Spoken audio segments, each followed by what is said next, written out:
주님의 은혜와 또 여러분의 기도 덕분에 잘 다녀왔습니다. 또 예배를 드린 이 자리가 얼마나 소중함을 다시 한번 또 이 시간 깨닫습니다. 여러분, 찬양할 때 마음으로 찬양할 수 있는 거 얼마나 귀합니까? 그죠? 또 우리가 서로 같은 언어, 같은 마음으로 하나님을 예배할 수 있다는 거 얼마나 소중한지 모르겠어요. 왜냐하면 잘 모르는 데서 다른 언어로 예배 드려 보세요.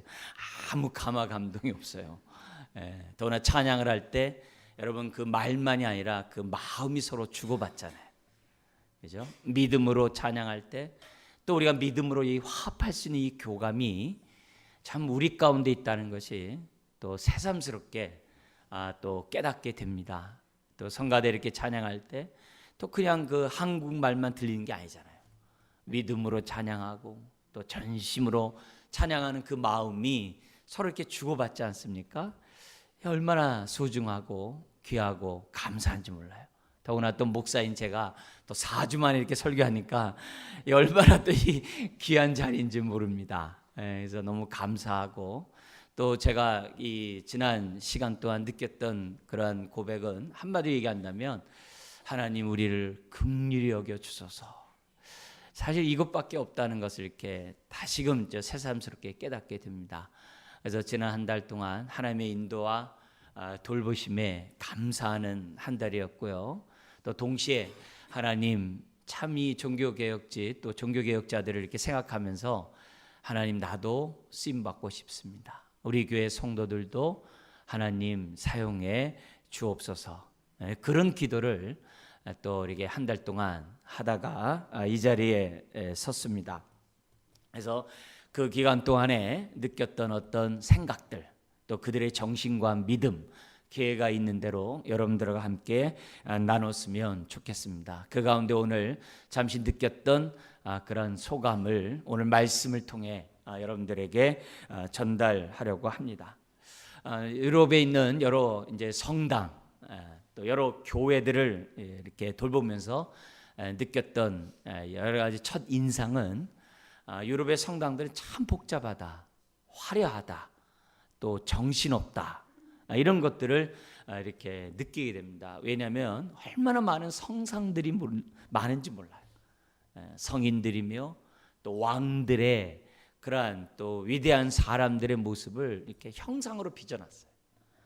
그리고 또한 이 묘비들이 성당 안에 너무나도 많은 거예요. 그냥 밟고 지나가는 그 발 밑에 정말 이 교회사에서 익히 우리들이 배워서 잘 아는 그 인물들이 그냥 그 자리에 누워 있는 거예요. 이렇게 묘비로 있는 거예요. 그런 아주 많은 또 이 요리들이 얼마나 이 정말 휘황찬란합니까? 얼마나 이 정말 오색이 찬란한 그런 모습이 이렇게 가득합니까? 그런 것들을 이렇게 보면서 성당과 교회가 딱 대조가 되더라고요. 교회는 개신교 교회를 말하는 거죠. 개신교 교회는 강대상을 중심으로 굉장히 심플해요. 아무것도 없어요. 보헤미안 지역에, 지금 제 체코 지역인데요. 그 보헤미안 그 지역에 종교개혁을 이끌었던 이 루터보다도 100년 앞섰던 사람이 있어요. 화형을 당했던 존 얀 후스라는 사람이 있는데, 그 사람이 섬겼던 교회를 보면 아무것도 없어요. 그냥 강대상 하나예요. 강대상 하나. 그 안에 뭐 특별한 것들이 없습니다. 그림이 몇 가지 이렇게 있습니다만 그렇게 복잡하지가 않아요. 그렇지만 이 성당에 막 1000년 이상 된 이런 성당들을 보면 굉장히 화려하고 성상들이 많고 묘비들이 많고, 그리고 많은 성인들이 성인으로 끝나는 게 아니라 수호신으로 자리 잡고 있더라고요. 그래서 집들을 보더라도 보통 4, 5층을 이제 집을 짓는데 3층에 보면은 그 성인들의 성상들이 집 규퉁이 있어요. 그래서 왜 저렇게 했냐 보면은 이제 수호신이라고 그래요. 수호신. 또 성당에 보면은 막 괴물과 같은 그런 인물들이, 짐승들이 성당 바깥에 있지 않습니까? 그래서 왜 저런 걸 해놨냐 그러니까 악귀들이 도망가라고. 악령이 보면 우스울 것 같아요. 나에 대해서 너무 모르는구나 아마 생각할 것 같은 생각이 드는데 그냥 무섭게 해놨어요. 그리고 성당 내부에 있는 나쁜 것 기운을 갖다가 정화시키기 위해서 그런 걸 해놨다는 거예요. 뭐 이유야 독이야 어쨌든 간에 이제 보는 사람으로 하여금 이렇게 은혜스럽고, 물론 주관적입니다만 이렇게 개인적으로 바라볼 때에는 참 여러 가지 이렇게 무거운 마음으로 이 성당을 이제 보게 됐습니다. 쾌른 성당 같은 데서는 동방 박사의 유해를 가지고서 세운 교회가 이 성당이 쾌른 성당이거든요. 굉장히 큰 성당이죠. 심지어는 어떤 성당은 1000년이 됐는데 성인의 팔, 뼈에 유해가 있다고 해가지고 그걸 기초로 1000년 된 이렇게 성당을 세워놓지 않나.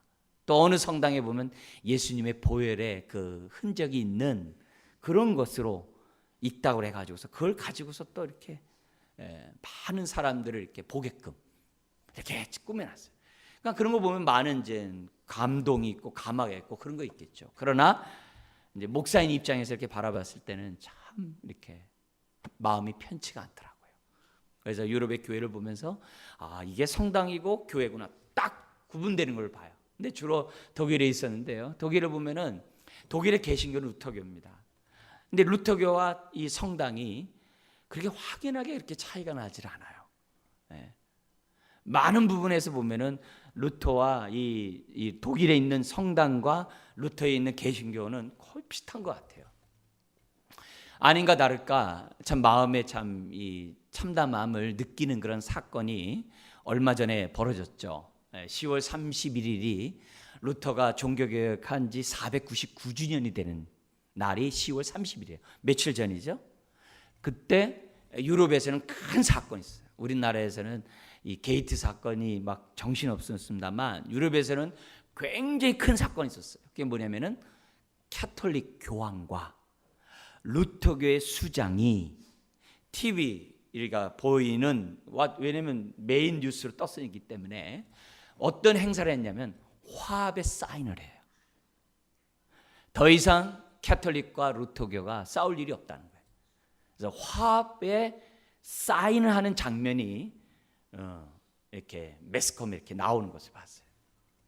굉장히 참 그것을 보면서 사람들은 환호하고 막 했습니다만 개신교인 목사의 입장에서 볼 때는 마음이 무겁더라고요. 왜요? 500년 전에 믿음의 선배 루터는 오늘날 화해에 사인을 하려고 종교개혁한 것이 아니었거든요. 그러나 500년 후대의 후배들은 루터교와 캐톨릭은 다를 바가 없다는 사인을 한 거예요. 심지어는 1999년도에 이 캐톨릭과 루터교가 교리 합의를 해요. 어떤 교리를 합의하냐면 모든 교리를 합의한 게 아니라 칭의, 의롭다함 받음에 대한 교리 합의를 했어요. 그때 얼마나 우리 충격을 받는지 몰라요.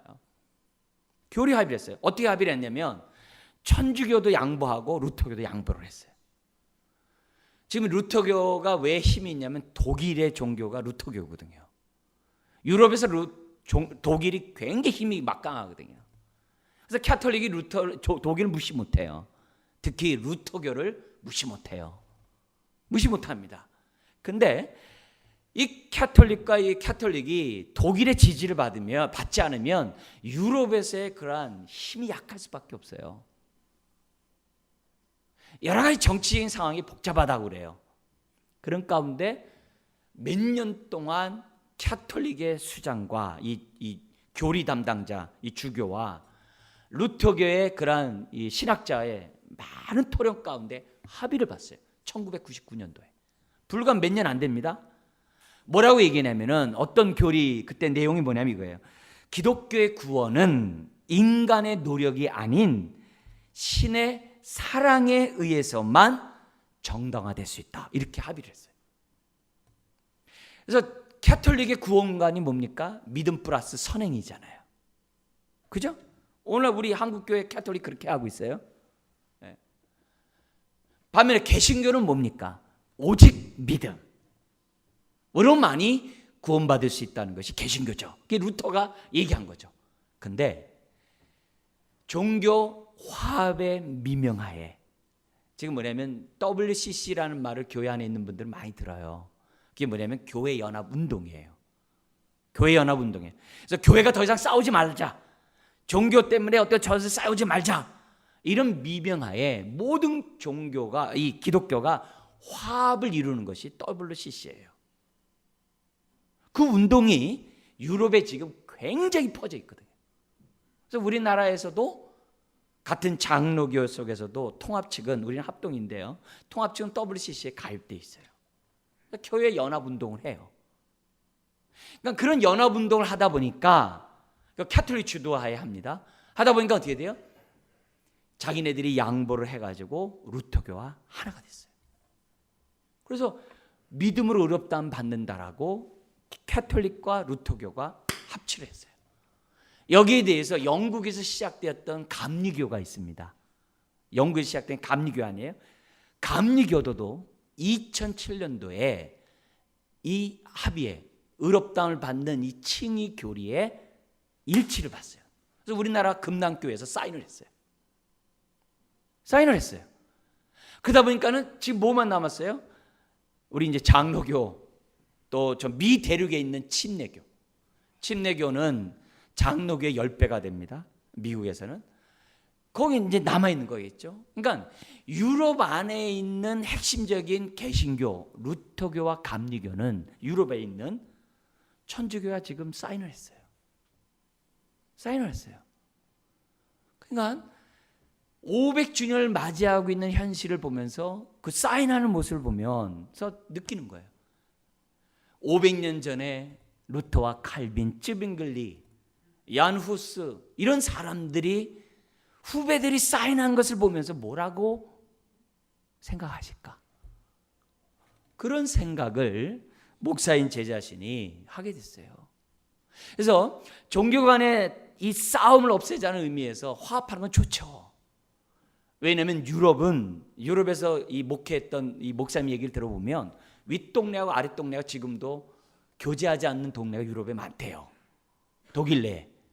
왜냐하면 위에는 구교, 아래는 신교. 천주교와 개신교가 이 하도 싸워가지고, 조상 때부터 싸워가지고 윗동네 아랫동네 안 가는 동네들이 많이 있대요. 이런 상황 속에서 우리 더 이상 싸우지 말자, 그런 의미에서 사인하는 것은 좋죠. 근데 WCC가 기독교만의 화합이 아니에요.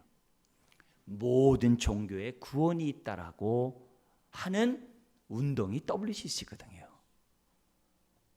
모든 종교에. 그래서 WCC 회의를 하면은 추장도 나오고, 인디언도 나오고, 무속인도 나오고, 다양한 사람이 다 나와가지고 각자의 신을 섬기거든요. 각자의 신을 부르거든요. 그러니까 이런 현실 속에서 지금 우리가 어떻게 돼요? 499년에 지금 종교개혁 주간을 맞이하고 있어요. 물론 루터교의 종교개혁 499주년이죠. 우리와 같이 칼빈과 쯔빙글리 후예인 우리 개신교도들은 2년 후에, 2017년이 500주년이 아니라 2019년이 500주년이에요. 뭐 여러분들은 그런 것들에 대해서 잘 관심이 없겠습니다만, 목사인 우리들의 입장에서는 500주년이라는 이 개념이 남다릅니다. 어쨌든 그런 유럽의 현장 속에서 그들이 사인하는 모습을 보면서 많은 생각을 한 거예요. 목사로서. 영국의 영어 성경으로 바꿨던 위클리프. 루터보다 150년 전 사람이에요. 그 위클리프. 그는 어떻게 돼요? 교황으로부터 부관 참시를 당했어요. 이미 무덤에 죽었는데 무덤이 파헤쳐지고 화형에 처해졌거든요. 보헤미안에서 100년 전, 루터보다 100년 전에 외쳤던 후스, 그는 살아있는 채로 공의회에서 그냥 화형당했거든요. 변론도 하지 못하고 그냥 화형당했거든요. 그리고 100년 후에 이제 루터가 나타나서 종교의 불을 갖다가 일으켰던 것이 종교개혁이거든요. 그리고 같은 연배인 쯔윙글리는 스위스에서 종교개혁을 했고, 그 한참 나이가 어린 칼빈이 바톤을 이어받아서 스위스를 중심으로 종교개혁을 이룬 것이 오늘 우리들 선조들의 어떤 신앙의 모습입니다. 그래서 제가 그런 것들을 보면서 마음에 생각하는 거죠. 아, 종교개혁은 오늘도 계속돼야 되는구나, 이런 생각을 했어요. 500년 전에 한 것으로 완성된 것이 아니라 지금도 계속 이어져야 한다는 것을 정말 절실하게 느끼고 왔어요. 왜냐하면 끊임없이 갱신되지 않으면 쌓여내버리거든요. 지금 초대교회 로마 황제로부터 죽은 순교자 숫자보다 중세시대 때 교황에서 죽은 성도들의 순교가 더 많거든요. 왜냐하면 중세 1000년 동안 5천만 명이 순교당했어요. 1년에 5,000명이 죽었다고요. 근데 그 후예들은 지금 뭐예요? 교리의 일치를 보고 있고 카톨릭과 루터교는 다른 게 없다 하면서 이런 사인을 하는 현실의 모습을 보면서 많은 생각을 하게 됩니다. 그래서 우리가 그러니까 유럽의 모습을 보면서 생각하는 거예요. 유럽은 아직도 카톨릭이 강하구나. 그걸 너무 피부로 느끼는 거예요. 그러니 사인하지 않을 수가 없는 거예요. 환경에서는. 지금 미 대륙에 나가 있는 이 청교도들의 후예들이 그리고 많은 장로교도들이 지금 살아 있습니다만 언제 사인하면서 언제 우리 믿음의 종교개혁자들의 믿음을 저버릴지 몰라요. 이런 현실 속에서 오늘 우리들은 믿음을 지켜야 되는 이런 오늘에 놓여 있다는 것을 여러분들에게 말씀드리고 싶어요. 그러면서 그런 성당의 많은 성상들, 그림들 이런 것들을 보면서 생각했던 것이 29절 말씀이에요. 그래서 오늘 29절을 중심으로 말씀을 좀 나누기 원하는데요. 29절 같이 한번 읽겠습니다. 활신저 외식하는 서기관들과 바리새인들이여, 너희는 선지자들의 무덤을 만들고 의인들의 비석을 꾸미며 이르되. 그러니까 예수님 당시에도 바리새인과 서기관들은 선지자들의 무덤과 의인들의 비석을 꾸미면서 그들을 섬겼다는 거예요. 그래서 뭐라고 얘기하냐면 30절에 우리가 만약에 그때 살아있었다라면 그들을 죽이지 않았을 텐데 그랬다는 거예요. 근데 그런 그들을 향해서 예수님이 뭐라고 그러냐면은 33절에 뱀들아 독사의 새끼들아 너희가 어떻게 지옥의 판결을 피하겠느냐 이렇게 얘기하는 거예요. 왜냐? 34절 뭐라고 그러냐면 너희들도 선지자를 죽였던 조상들과 똑같은 행동을 하고 있다는 거예요. 그래서 뭐라고 하냐면 34절 읽어볼까요? 그러므로 내가 너희에게 선지자들과 지혜 있는 자들과 서기관들을 보내매 너희가 그들 중에서 더러는 죽이거나 십자가에 못 박고 그 중에서 더러는 너희 회당에서 채찍질하고 이 동네에서 저 동네에 따라다니며 박해하리라. 요거 그대로 예수님은 십자가에 못 박았잖아요. 스데반을 돌로 쳐 죽였잖아요. 그럼 많은 믿음의 사람들이 유대인들의 밀고로 십자가 못 박혔거든요. 이게 역전이 되죠. 히틀러가 유럽을 강타했을 때 많은 사람들이 어떻게 돼요? 밀고를 해요. 이때 유대인들이 기독교 밀교에서 순교당하게 했던, 십자가에 못 박혀 죽게 했고 길거리에 불쏘시개로 사용하게 했던 그 유대인들이 나중에는 어떻게 돼요? 2차 세계대전 때는 역전이 돼요. 많은 사람들의 밀고로 유대인들이 대학살을 당하는 끔찍한 일들이 현실에 벌어졌죠. 근데 이런 모습이 뭐냐면 예수님 당시의 종교, 하나님을 열심히 섬겼던 유대교, 서기관과 바리새인들의 행태라고 지금 지적하고 있는 거예요. 그러면 왜 이렇게 율법 가운데 살고자 하고 하나님의 뜻대로 살고자 했던 유대인들이 이런 하나님으로부터 평가를 듣게 되었는가? 어떻게 활신저 외식하는 서기관들과 바리새인들이라는 이 말을 듣게 된 얘기예요. 그것이 다른 게 아니라는 거예요. 다른 게 아니에요. 그 이유는 다른 게 아니라 거기 나와 있는 23절부터 28절에 있는 행동 때문이라는 거예요. 한마디로 말해서 그것이 뭡니까? 외식적이고 형식적인, 입술로는 주여 주여 하면서도 삶은 주님을 부인하는, 삶 속에서는 자기 멋대로 살아가는 그런 삶을 살았기 때문에 서기관과 바리새인들이 선지자들의 묘비를 만들고 그들의 존중하고 그들을 사랑한다라고 얘기하면서도 실상은 똑같은 죄를 범하고 있다라고 예수님이 지적하고 있는 거예요. 문제는 1500년이 지난 다음에, 예수님 당시에 1500년이 지난 다음에 종교개혁자들의 눈의 입장에서 딱 봤을 때 그 당시 교황을 비롯한 종교 지도자들이 바리새인과 서기관들과 다를 바가 없었던 거예요. 종교개혁자들의 눈에 딱 봤을 때 1500년 전에 바리새인과 서기관들의 그 모습의 행태와 다를 바가 없었기에 우리의 믿음의 선배들은 종교개혁을 외쳤다는 거죠. 그러니까 종교개혁자들의 눈이 바리새인과 서기관들을 바라봤던 눈과 같았기 때문에 그들은 죽음을 불사하며 성경으로 돌아가자라고 외쳤다는 거죠. 외쳤다는 거죠. 오늘 여러분, 이 개혁은 우리 스스로 할 수 없음을 우리는 기억해야 돼요. 내 스스로는요, 내 자신을 제대로 볼 수가 없어요. 평가할 수 없어요. 우리 최순실 게이트로 나라가 어지러워요. 그 안에 있는 사람은요, 자기가 무슨 잘못을 했는지 보질 못해요. 그래서 자기 욕심에 따라 권력의 한계에 따라서 탐욕을 부릴 뿐이에요. 그렇게 하면서 무엇이 잘못된지 잘 몰라요. 그게 인간이에요. 그게 우리 자신의 모습이에요. 우리 자신의 모습. 여러분, 회개는 내 스스로 할 수 있는 게 아니에요. 내 생각을 바꾸는 거 스스로 할 수 있는 능력이 아니에요. 내가 회개하고 우리의 신앙을 갖다 개혁하고 우리의 삶을 바꿀 수 있는 것은요, 밖으로부터 와야 돼요. 스스로의 능력으로는 안 돼요.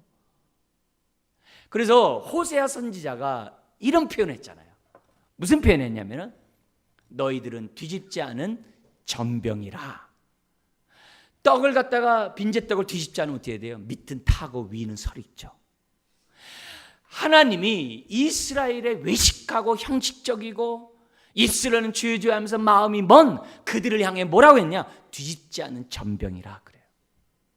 그래서 뭐라고 얘기했냐면은 머리가 휘어지는 것을 스스로 알지 못하는 것처럼 너희가 세상에 동화되는 것을 알지 못하는도다. 지금 종교개혁을 한 다음에 500년이 지난 다음에 루터교가 사인을 했어요. 왜요? 그 안에 있으면요, 개혁이 안 돼요. 닮아가게 돼 있어요. 닮아가게 돼 있어요. 그렇게 돼 있어요.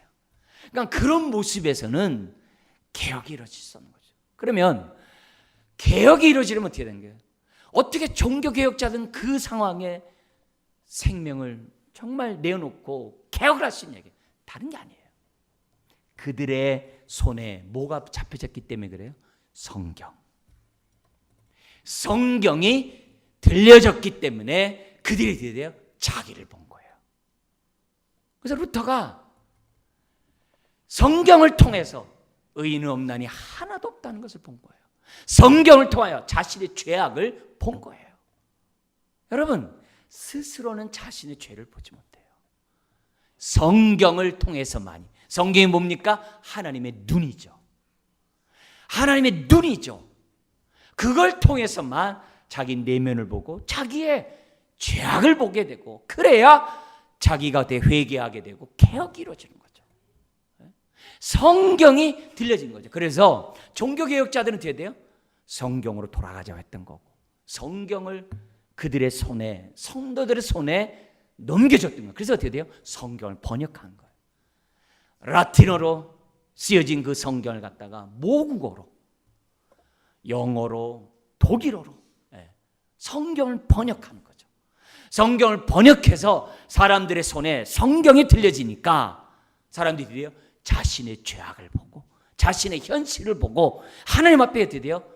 가슴을 찢으면서 부르짖었던 거죠. 그게 종교개혁이에요. 이사야 선지자가 타락하는 이스라엘의 현실을 보면서 탄식했죠. 하나님, 이스라엘을 긍휼히 여겨주세요. 하나님, 이스라엘을 불쌍히 여겨주세요. 이스라엘을 구원해 주세요. 기도했어요. 그러다가 하나님이 이사야의 눈을 열어주셨어요. 그리고 영광의 주를 보게 하셨어요. 보게 하자마자 남을 위해 기도했던 이사야가 남을 위해 기도하는 게 아니라 자신의 입술을 가리면서 화로다 화로다 화로다, 입술이 부정한 자요. 여러분, 성전에서 기도하는 이사야조차 하나님의 눈으로 자신을 제대로 보지 못했어요. 세상은 봤지만 자기를 못 봤어요. 그러나 하나님을 보는 순간 자기를 딱 보자마자 화로다 화로다 화로다. 여러분, 종교개혁자들이 종교개혁을 하게 된 게 다른 게 아니에요. 성경을 통하여 자신을 봤기 때문에, 성경을 통하여 세상을 봤기 때문에 그들이 드디어 꼬꾸라졌던 거고 회개했던 거고 세상을 바꿨던 거죠. 오늘 우리들에게 필요한 것이 뭐냐? 하나님의 눈이 필요해요. 하나님의 눈이 뭐냐? 우리가 갖고 있는 성경이에요. 성경을 통해서 나를 보면 하나님의 눈으로 나를 보는 거예요. 성경을 통해 나를 보면 외모를 보는 것이 아니라 내면을 봐요. 바울이 고백했던 것처럼 오라 나는 공고한 자로다. 누가 나를 이 사망의 몸에서 해방하랴 라는 그 고백을 할 수밖에 없다는 거예요. 성경 앞에 서면 실상이 보입니다. 나의 내면이 보이는 거예요. 겉으로 볼 때는 멀쩡하죠. 겉으로 볼 때는 화려하죠. 겉으로 볼 때는 좋죠. 겉으로 볼 때는 의롭죠. 그러나 성경을 통해 나를 보면 의인은 없나니 하나도 없다는 말이 뭔 말인지 알아요. 무엇보다 25절부터 28절의 말씀이 나의 현실인 것을 알게 됩니다. 여러분, 그런 의미에서 25절 같이 한번 읽겠습니다. 훨씬 저 외식하는 서기관들과 바리새인들이여, 잔과 대접의 겉은 깨끗이 하되 그 안에는 탐욕과 방탕이 가득하게 하는도다. 성경을 통해 나를 보면 내 안이 얼마나 탐욕과 방탕으로 가득한지 보입니다. 보입니다. 그리고 26절에 있는 것처럼 그동안 내가 내 안을 깨끗하게 해야 되는데 내가 밖을 깨끗하는데 치중했다는 것을 깨닫게 됩니다. 그리고 27절처럼 이렇게 겉만 치중할수록 나는 회칠한 무덤이 되었다는 것을 깨닫게 돼요. 그래서 여러분, 남자들은 이렇게 우리 주일날 이렇게 예배드리러 오기 위해서 이렇게 깨끗이 하고 옷도 입고 이렇게 나올 때마다, 치장할 때마다 생각해야 돼요. 하나님, 이 치장이 회칠한 무덤 되지 않게 주옵소서. 우리 여성도님들은 생각해야 돼요. 얼굴에 화장을 할 때마다 하나님, 회칠한 무덤 되지 않게 하여 주옵소서. 화장을 할 때마다 주님이 보실 때 무덤에다가 분바르는 자가 되지 않도록 도와주십시오. 그걸 보게 하는 것이 성경이에요. 그걸 보는 것이 은혜예요. 그거는 오늘 어떻게 돼요? 매 순간 저 옆에 봐야 되는 거예요. 심지어 28절에 있는 것처럼 우리 한번 읽어볼까요? 이와 같이 너희도 겉으로는 사람에게 옳게 보이되 안으로는 외식과 불법이 가득하도다. 지금 나라가 체질 게이트로 시끄러워요. 여러분, 새롭습니까? 사람들이 막 흥분해요. 몰라서 그렇습니까? 왜 흥분해요? 그런지 몰라서 흥분합니까? 여러분, 사람의 그 모습의 안에는 여기 성경에 있는 것처럼 탐욕이 가득하게 돼 있어요. 그리고 그 탐욕은 자신이 갖고 있는 권력, 능력만큼 탐욕을 부리게 돼 있어요. 10의 권세가 있으면 10만큼 부리고요. 억의 권세가 있으면 억만큼 부립니다. 저 조만큼 갖고 있으면요, 조만큼 부리게 돼 있어요. 사람은 그 안에 탐욕이 가득해요.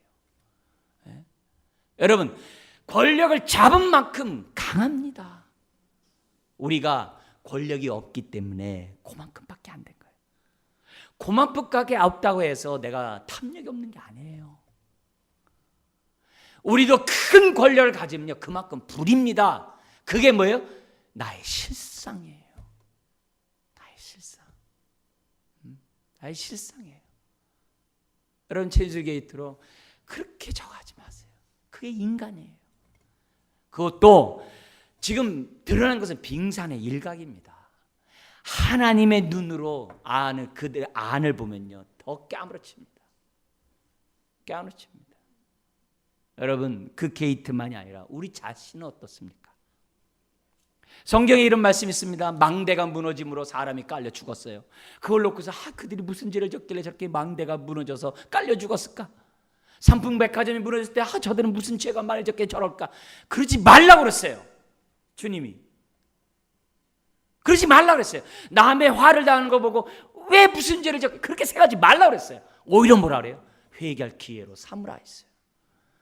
우리 자신의 삶을 돌아보는 기회로 삼으라 했어요. 이런 사건이 있을 때마다 내 모습을 봐야 되는 거죠. 나는 하나님 앞에 볼 때 깨끗한가? 나는 주님 앞에 설 때 당당한가? 그 모습을 보라는 거예요. 아니라고 장담하는 게 아니라 오른 그 모습을 통해서 하나님을 눈으로 내 안을 볼 수 있어야만 한다는 거죠. 예수님 당시에 선지자를 기리며 그들의 형상을 만들어 놓고 그들의 묘비를 기리는 그 바리새인과 서기관들을 볼 때 주님은 어떻게 회칠한 무덤 그랬어요.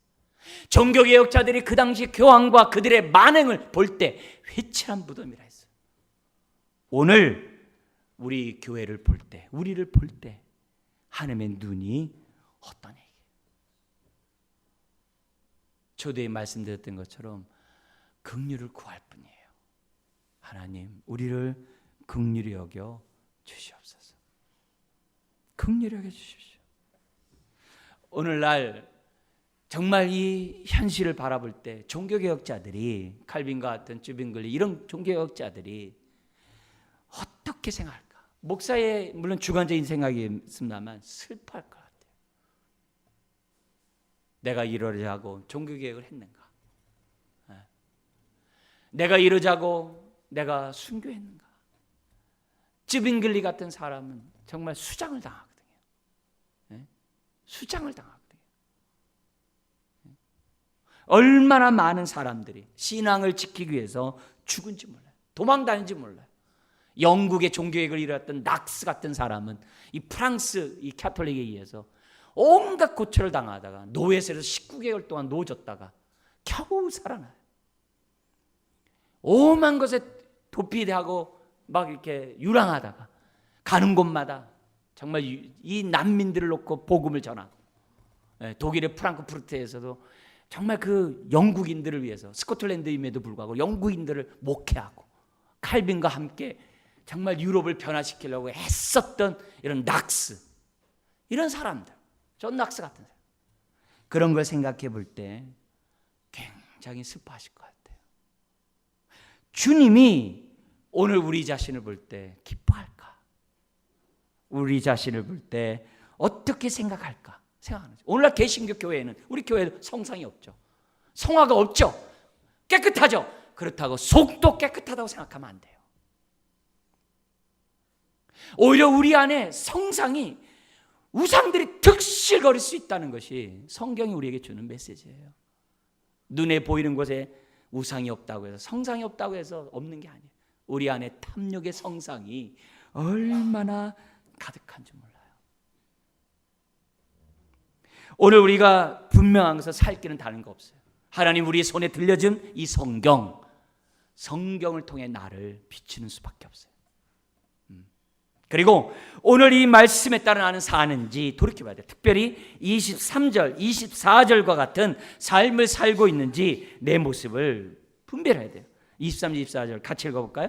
화일진저 외식하는 서기관들과 바리새인들이여, 너희가 박하와 회양과 근처의 11조는 들이되 율법에 더 중한 바 정의와 긍휼과 믿음은 버렸도다. 그러나 이것도 행하고 저것도 버리지 말아야 할지니라. 맹인된 인도자여, 하루살이는 걸러내고 낙타는 삼키는도다.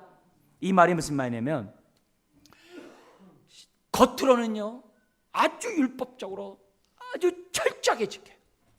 심지어 11조를 드리더라도 박하와 회양과 근처, 이 근처가 이게 뭐냐, 미나리과거든요. 조그만 거거든요. 그래서 물 씻다 보면 막 떨어져 나가요. 몇 개 날아져가요. 근데 그 떨어져 나가는 그 근처와 같은 것도 뭐냐면 10개면 하나는 11조. 여러분, 우리 채소 중에 작은 채소도 있잖아요. 먹는 채소 중에 물 씻다 보면 막 떨어져 나가잖아요. 요만한 거, 조그만 것들. 여러분, 그 떨어져 나가는 그것에 11조까지 철저히 지켰던 사람이에요. 그러니까 뭐예요? 얼마나 철저하게 율법대로 살았냐 이게요. 근데 뭘 버렸다는 거예요? 율법의 정신은 버렸다 이게. 정신은 놔버리고 형식적으로만 했대요. 오히려 뭐예요? 율법을 지킴으로 어때요? 자기 의의를 드러내고, 율법을 지키면 남을 정죄하고, 율법을 지킴으로 어떻게 돼요? 그 당시 종교의 모든 좋은 자리는 다 꿰차가지고 탐욕을 부리고 있었다는 거예요. 그래서 성전 안에서 뭐예요? 장사치로 가득 차도록 만들어버렸던 사람들이 다 서양과 바리새인이거든요. 온갖 악행을 다 저지를 거예요. 오늘 이 메시지, 오늘의 메시지는 이거예요. 우리가 뭐냐면 신앙생활하면서 우리가 내 정신은 딴 데가 있고 몸만 와 있을 수 있어요. 주님을 섬기는데 내가 어떻게 돼요? 믿음 있네라는 자기 의 속에 헌신하고 봉사하고 직분을 맡고 섬길 수 있어요. 안 된다는 거죠.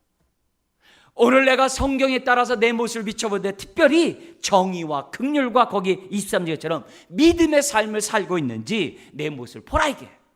정의가 뭐예요? 하나님과 사람 앞에서 의로운 걸 말하죠. 공평한 걸 말하죠. 깨끗한 걸 말하죠. 차별 없는 걸 말하죠. 심지어 뭐냐면 긍휼히 여기는 마음, 사람들을 불쌍히 여기는 마음, 나에게 있는 얘기예요. 그리고 믿음, 신의를 지키고 신뢰감을 주는, 내가 하는 말에 대해서 신뢰감을 주는, 남이 나를 믿을 수 있도록 하는 그런 삶을 살아가는 얘기예요. 이 말을 묶으면 뭐라 그래요? 하나님 사랑, 이웃 사랑이거든요. 정말 주님을 사랑하는 마음으로 섬기고, 이웃을 정말 긍휼히 여기는 마음을 가지고 섬기고, 정말 내 삶의 율법의 정신에 따라 율법의 삶을 내가 살아가고 있는 얘기예요. 오늘 만약에 그것이 없다면 우리는 뭐예요? 여기 나온 것처럼 하루 살 일은 걸러내고 낙타를 삼키는 외식하는 자가 될 수밖에 없다는 것을 보여줘요. 산상수훈에서 팔복이 있어요. 팔복이 뭐예요? 율법의 정신을 가지고 율법의 삶을 살자는 게 팔복이에요. 왜 우리가 심령이 가난해야 되고 애통해야 되고 온유해야 되고 의에 치르고 목말라야 돼요? 그렇지 않으면요, 율법의 정신을, 하나님 사랑, 이웃 사랑을 가질 수가 없어요. 왜 우리의 삶 속에서 긍휼히 여기고 마음이 청결하고 여기 화평케 하고 의를 위하여 핍박을 받아야 됩니까? 그게 바로 뭐예요? 율법의 정신에 따라 사는 삶이기 때문에 그래요. 여러분, 우리는 하나님 앞에 산 자가 되어야 될 줄 믿습니다. 사람 앞에 산 자가 아니라 하나님 앞에 살아있는 자, 사람 앞에 깨끗한 자가 아니라 하나님 앞에 깨끗한 자가 되어야 될 줄 믿습니다. 그러려면 다른 거 없어요. 오늘도 하나님의 말씀에 비춰서 우리를 보는 거예요. 하나님의 눈으로 내 내면을 보는 거예요. 그런 의미에서 종교개혁은 오늘도 나를 통해서, 나로부터 시작돼야 한다는 것을 다시 한번 우리에게 깨닫게 합니다. 500주년을 맞이해가는 이 현실 속에 모든 것들이 화합이라는 미명하에 다 하나님의 말씀이 다 정말 버려지는 이때에 다시 한번 우리 말씀 앞에 깊게 뿌리를 내리고 세움을 입으시기를, 정말 나로부터 개혁해 나가기를 주의 이름으로 축원드립니다. 기도하겠습니다. 하나님 아버지, 사람에게 깨끗하게 보이려는 것이 아니라 하나님 앞에 깨끗하게 보이는 우리가 되게 하여 주옵소서. 주여, 하나님을 기쁘게 하는 자로서 주 앞에 서게 하여 주옵소서. 주여, 믿음의 성각자들, 개혁자들처럼 말씀 앞에 서게 하여 주옵시고 말씀에 따라 살아가는 하나님의 자녀 되게 하여 주옵소서. 오늘 머리 숙인 주의 자녀들 다시 한번 주님 앞에 겸비한 자 되게 하여 주옵시고 주님의 십자가 앞에 엎드리는 우리 모든 사람 되게 하여 주옵소서. 이 세상을 불쌍히 여겨주시고 교회를 긍휼히 여겨주셔서 바른 진리 가운데 살아가는 우리 온 성도들 다 되게 하여 주옵소서. 감사하며 예수님의 이름으로 기도드리옵나이다.